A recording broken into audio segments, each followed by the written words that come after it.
Bonjour, les JMJ prennent un nouveau tournant ce jeudi avec l'arrivée de Benoît XVI à Madrid à midi.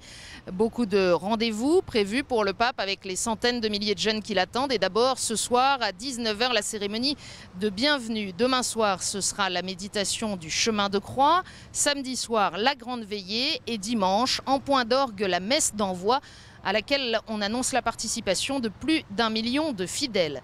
Mais c'est troisième JMJ de Benoît XVI, après Cologne en 2005 et Sydney en 2008, présente aussi des caractéristiques typiques de ces déplacements. Une rencontre avec les jeunes religieux et religieuses, une messe avec les séminaristes, une allocution devant les professeurs ou encore la visite d'un institut qui accueille des personnes handicapées. Et bien sûr, on ne saurait oublier la dimension politique dans une Espagne marquée par un contexte économique très tendu et la montée d'un laïcisme de combat. Plusieurs manifestations hostiles ont perturbé les messes du dimanche dans les grandes villes du pays au cours des derniers mois.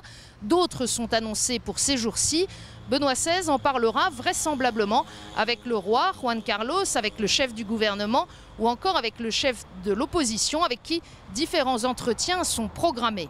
Aux jeunes, le pape devrait précisément adresser des encouragements à assumer leur témoignage de chrétiens dans un monde sécularisé. Comme il l'avait expliqué en publiant son message pour ces JMJ en septembre dernier, l'Église est nettement à contre-courant de ces mouvements qui veulent supprimer Dieu de la vie des personnes et des sociétés et qui exaltent l'incertitude, la mobilité et l'inconstance. Pour trouver le sens de leur vie, Benoît XVI vient inviter les jeunes à être enracinés et solides.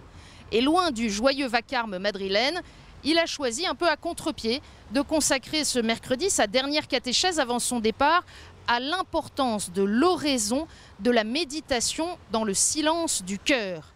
Un silence et un recueillement qui sont la marque de fabrique des rencontres de Benoît XVI avec les grandes foules. On en aura probablement une nouvelle illustration à Madrid.